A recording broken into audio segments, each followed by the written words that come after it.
네, 오늘은 말씀 가운데 임하신 성령이라는 제목의 말씀을 나누기 원합니다.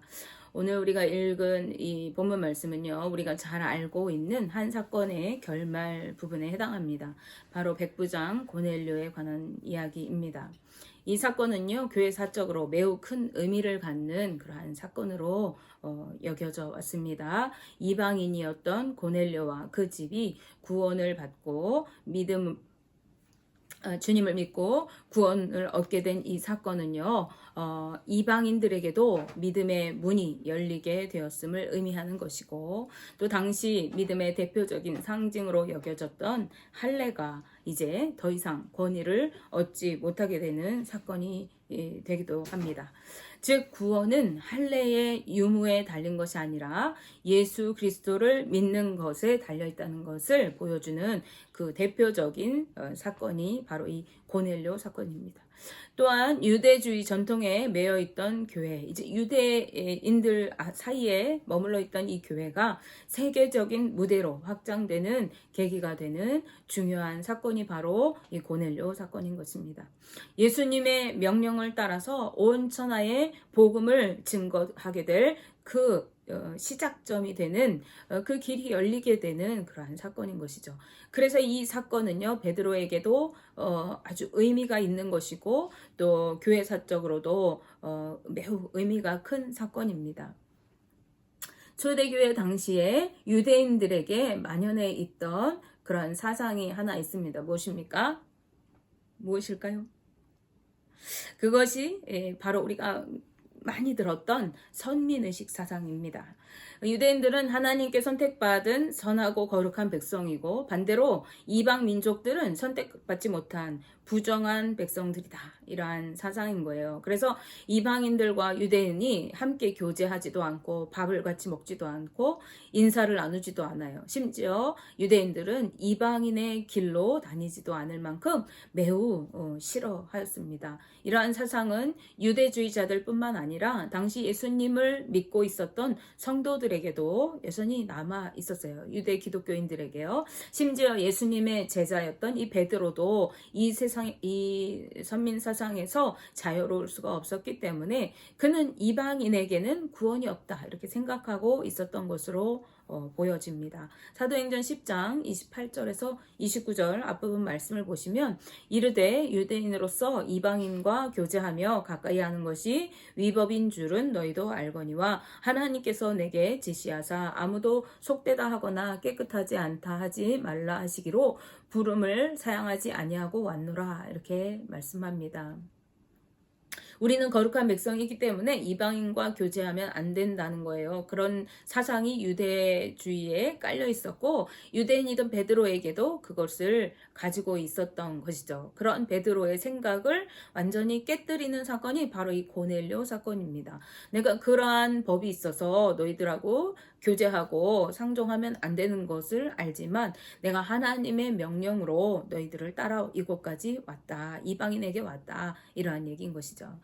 사건이 일어나기 전에 베드로는요 이곳저곳을 다니면서 복음을 전하고 또 성도들을 방문하고 있었어요. 사도행전 9장 32절 앞부분 말씀에는 그가 사방으로 두루 다녔다 이렇게 말씀하고 있습니다.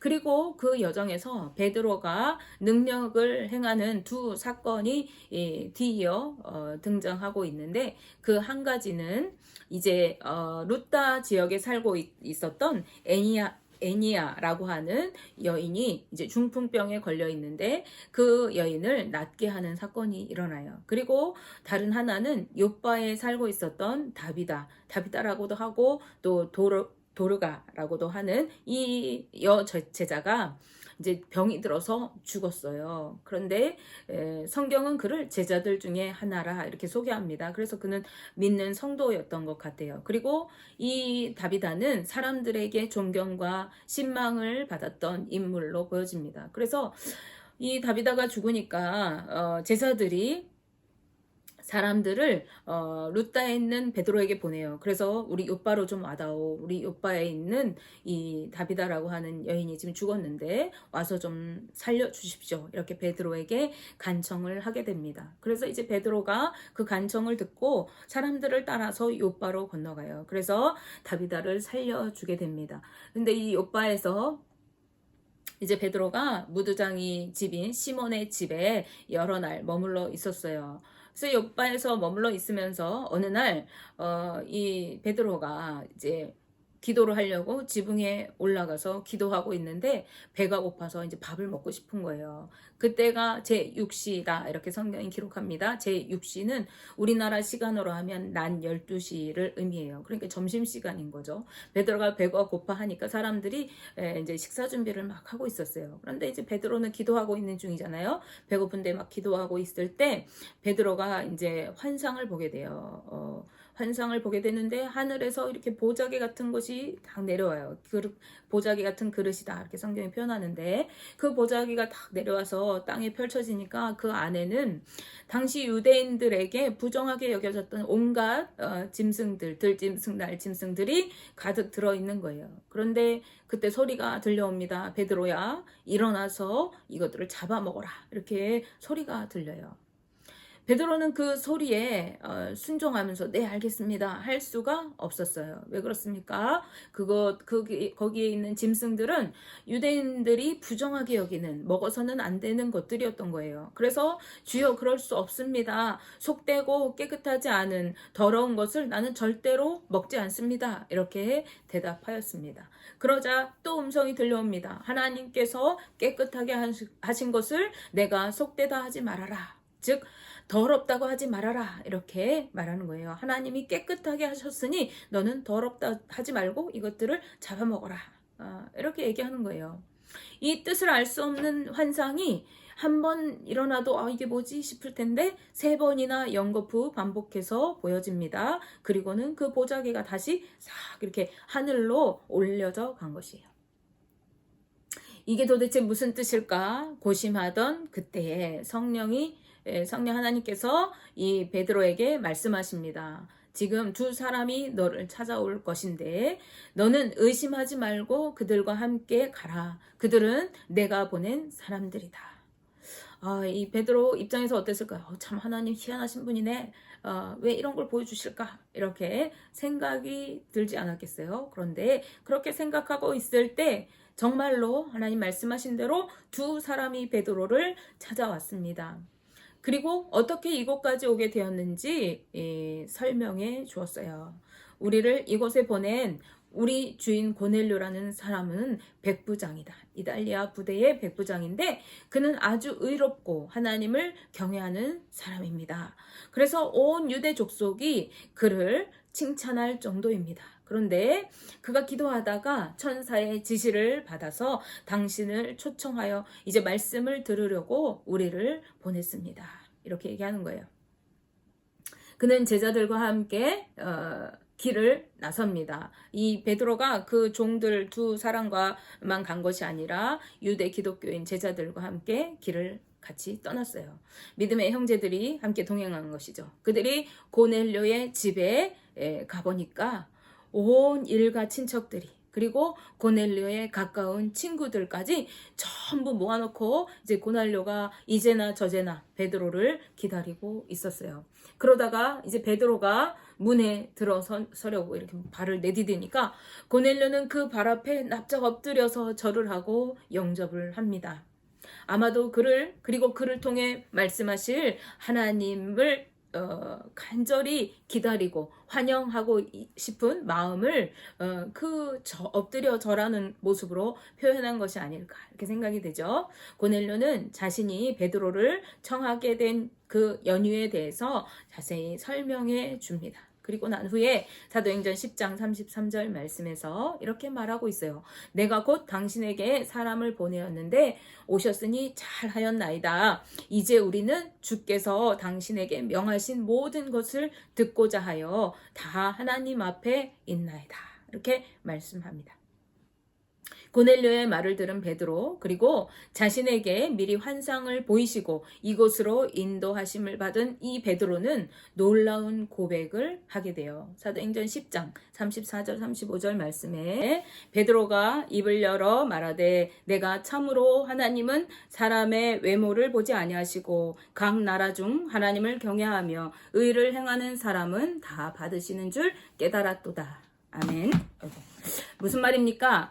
내가 이제야 깨달았다. 하나님께서는 사람의 외모를 보시는 분이 아니시다. 즉 할례를 받았느냐 안 받았느냐, 학식이 있느냐 없느냐, 피부색이 하얗냐 검으냐, 유대인이냐 이방인이냐, 이러한 것들을 가지고 구원받을 자를 구별하시는 분이 아니시다. 어느 나라 사람이든지 어떻게 생겼든지 그가 하나님을 경외하며 의롭게 살아가는 자인가를 보시고 구원하시는 분이라는 것을 내가 이제야 깨달았다. 이렇게 말하는 것입니다.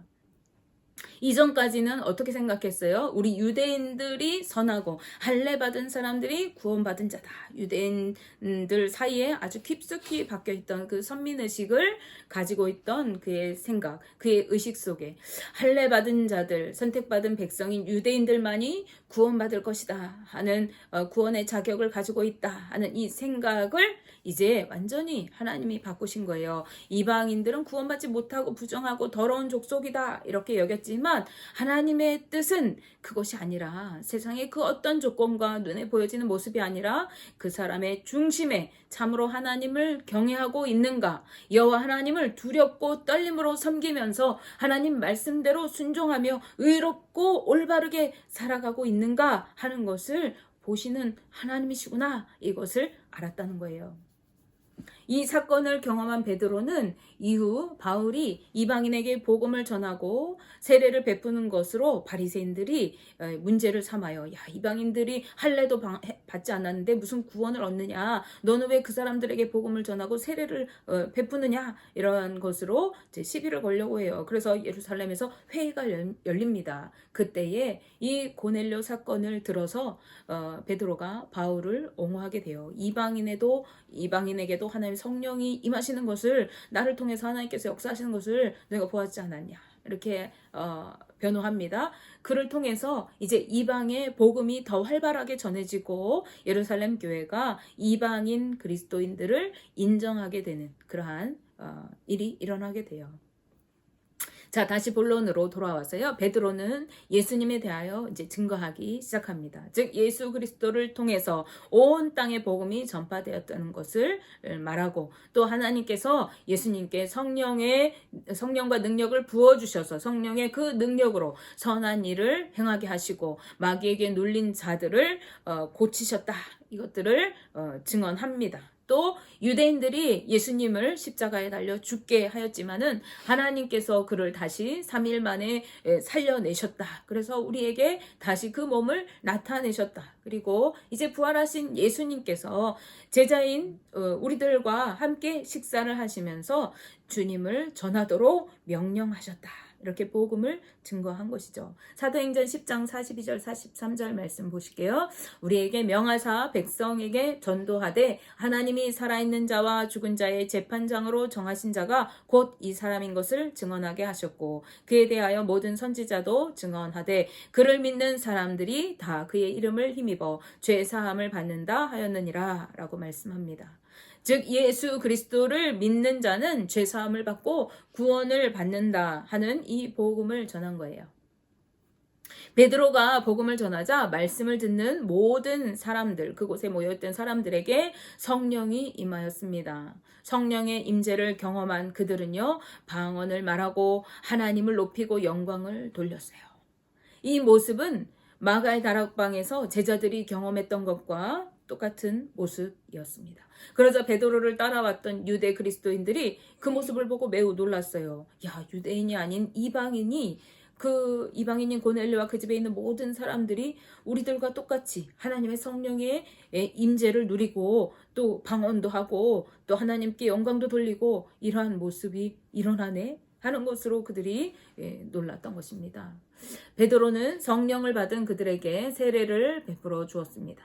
이것은 베드로 개인에게 그리고 교회사에 큰 반향을 주는 매우 의미 있는 사건입니다. 그리고 또한 이것은요, 고넬료와 그의 집에 모인 모든 사람들에게 놀라운 성화의 사건이자 믿음의 진보를 이루는 사건입니다. 그들은 베드로에게 복음을 듣기 전부터 하나님을 경외하는 자들이었어요. 기도하는 자들이었습니다. 성경은 고넬료가 하나님을 경외하고 기도하는 사람이었다고 증언하고 있어요. 그렇지만 그 집에 모인 모든 사람들 또한 그런 사람들이었음을 우리는 짐작할 수가 있어요. 왜냐하면 하나님을 경외하고 말씀을 사모하지 않는다면, 야, 우리가 하나님 말씀을 들으려고 베드로 사도를 이제 오라고 초청했어. 그러니까 너희들 이곳에 와. 이렇게 얘기한다고 해도 그곳에 오지 않을 것이기 때문이죠. 그리고 성령이 그들에게 임하지도 않았을 거예요. 말씀이 그들에게 들려지지 않았을 것이기 때문이죠. 그러나 그들이 모두 성령을 받고 방언도 하고 하나님을 높이 찬양하였다는 것은 그들이 본래 하나님을 믿고 따르던 사람들이었고 또 기도하는 사람들이었다는 것을 반증하는 것이라고 하겠습니다. 그런데 왜 이미 하나님의 말씀대로 의롭게 살아가는 자들, 하나님을 경외하는 믿음의 사람들에게 하나님의 종인 베드로를 불러서 복음을 다시 듣게 하신 것일까? 그것은 그들의 믿음을 더욱 성숙하게 하시기 위한 것이었습니다. 이들은 아마도 예수 그리스도에 대해서 전해 들었을 것이고 세례 요한의 그 세례에 대해서도 알고 있었을 것이죠. 그래서 이들은 나름대로 자신의 의지로 하나님을 믿고 말씀대로 순종하여 살아갔을 거예요. 우리는 에베소 교회에 사역하던 아볼로와 또 바울이 에베소에서 만났던 제자들을 떠올려 볼 수가 있습니다. 그들은 하나님을 섬기던 사람들이고 교회에 속한 자들이었어요. 아볼로는 심지어 말씀을 능통해서 가르치던 목회자였고 그리고 그 나머지 제자들도 주님의 제자들이었습니다. 그렇지만 그들이 믿을 때에 성령을 알지 못하고 그저 의지적인 믿음의 단계에 머물러 있었던 것을 우리가 성경을 통해서 보았습니다.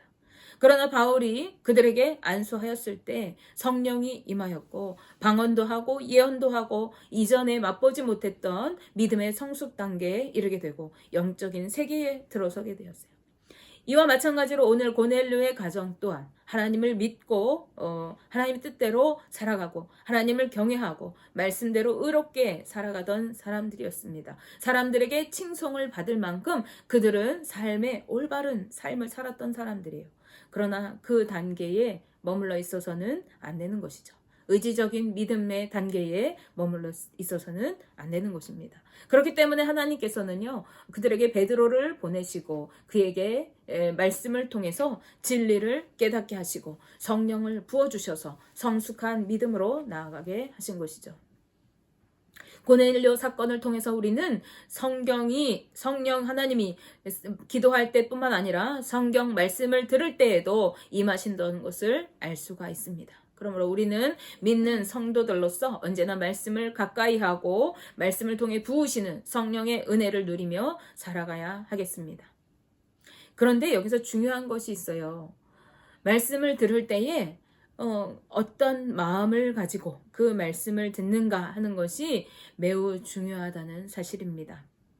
많은 사람들이 하나님의 말씀을 듣고 복음을 듣습니다. 그러나 어떤 사람들은 말씀을 통해서 변화받고 구원받은 삶을 살아가지만 또 어떤 사람들은 에베소 교회에 있었던 어떤 사람들과 같이 오히려 복음을 비방하고 조롱하고 멸시하기도 합니다. 왜 그렇습니까? 마음이 달랐기 때문에 그렇습니다. 에베소 교회 안에 있었던 복음을 비방하고 멸시했던 사람들은 마음이 굳어서 순종하지 않는 사람들이었다고 성경이 말씀하고 있습니다. 이들은 고집스러운 마음으로 말씀을 듣지 않고 하나님을 경외하지 않기 때문에 말씀에 순종하지도 않는 자들이었습니다. 반면에 오늘 성령으로 충만함을 받은 고넬료와 그 집에 모여있던 사람들은 하나님을 경외하며 말씀대로 순종하는 자들이었습니다. 이들은 하나님의 말씀대로 의롭고 정직하게 살아가는 자들이었고 기도하며 하나님을 의지하며 살아가는 자들이었어요. 그리고 말씀을 사모하고 기다리는 자들이었습니다. 이런 고넬료와 그 집에 모인 사람들에게 하나님께서는 주의 종인 베드로를 통해 온전한 복음, 진리이신 예수 그리스도에 관한 말씀을 듣게 하시고 말씀을 통해서 그들의 심령에 성령을 부으셔서 믿음의 성숙을 이루게 하셨던 것입니다. 한 단계 더 나아가는 믿음으로 자라가게 하신 것이죠. 여러분이 성령의 충만을 받기 원하신다면 하나님을 경외하며 말씀을 사모하셔야 합니다. 그리고 말씀을 통해 공급하시는 성령의 은혜로 변화되어지고 말씀에 순종하여 살아가는 성숙한 믿음으로 나아갈 수 있기를 축복합니다. 에스겔 36장 26절 27절 말씀에서 하나님이 이렇게 말씀하셨어요. 또 새 영을 너희 속에 두고 새 마음을 너희에게 주되 너희 육신에서 굳은 마음을 제거하고 부드러운 마음을 줄 것이며 또 내 영을 너희 속에 두어 너희로 내 율례를 행하게 하리니 너희가 내 규례를 지켜 행할지라. 아멘. 하나님의 영을 우리에게 부어주실 때에 우리에게 굳은 마음, 고집스러운 마음, 완악한 마음들을 제거하시고 부드러운 마음을 주셔서 그 안에 성령을 부으시고 그래서 말씀대로 순종하여 살아가도록 우리를 변화시켜 주신다. 이렇게 말씀하시고 있습니다. 우리 모두가 이것을 위해 기도하실 수 있기 바랍니다. 주님, 우리에게 굳은 마음을 제하시고 부드러운 마음을 주옵소서. 주님의 성령으로 충만하게 하시고 말씀대로 순종하며 살아가게 하셔서 거룩한 하나님의 뜻을 이루는 복된 삶을 살게 하옵소서. 이렇게 기도하시는 저와 우리 성도님들 되시고 성령으로 충만해져서 성숙한 믿음으로 나아갈 수 있기를 주님의 이름으로 축복하며 기도합니다. 기도하겠습니다.